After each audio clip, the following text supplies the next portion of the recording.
Gordon was a likable guy born in Moose Jaw, Saskatchewan in 1912. His parents moved to California when he was 5, and Gordon's connection to this state was lifelong. During the Great Depression, Gordon hopped a train, exploring the country, and found work where he could. This is probably where he learned that he liked people and enjoyed learning more about them and what they had to say.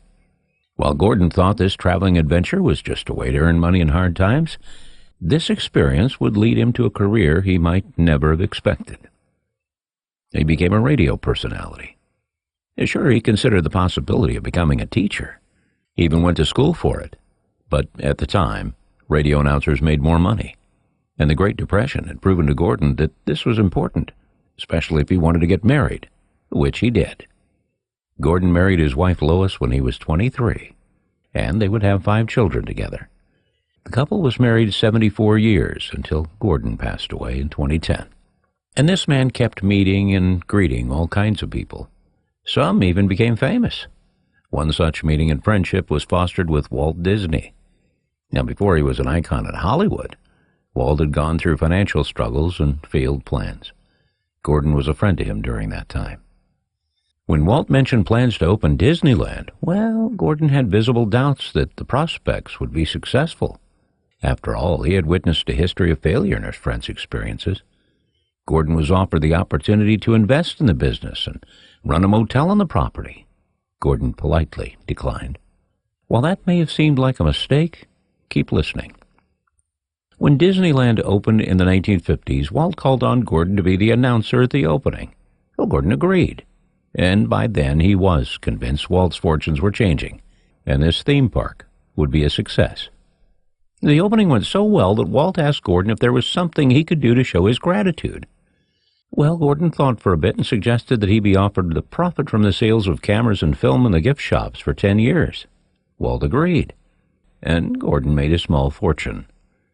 But this hands-free moneymaker allowed him to pursue something else for which he was very gifted.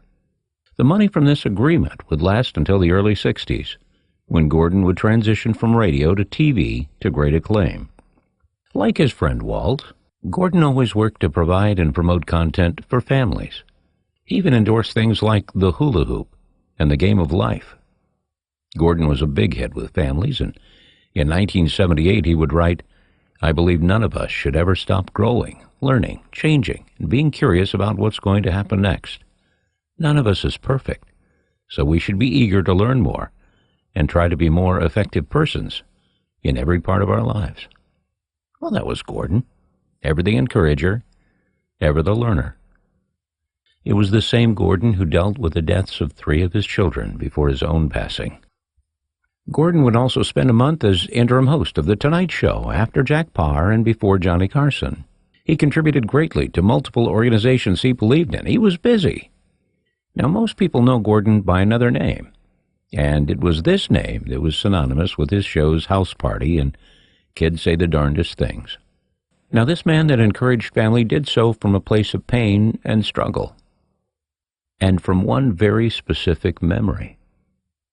The name you may be waiting for, or perhaps you've already guessed it, is Art Linkletter, a friend to so many and an understated champion of the American family. From the writer of The Rails meeting normal people from throughout the United States to conversations with kids that left us all amused, Art never seemed to waver from that one thing that started his journey. Of that one thing, comedian Phyllis Diller would say, following his death, in a couple of months, Art Linkletter would have been 98 years old. A full life of fun and goodness. An orphan who made it to the top. What a guy. You see, that one thing linked back to Moose Jaw, Saskatchewan, when he was abandoned and then chosen by a preacher and his wife. Perhaps it was their love when he expected to be abandoned that brought Art to recall that of all the things he could chase, it would always be family. You see, Art's very remarkable existence has a backstory.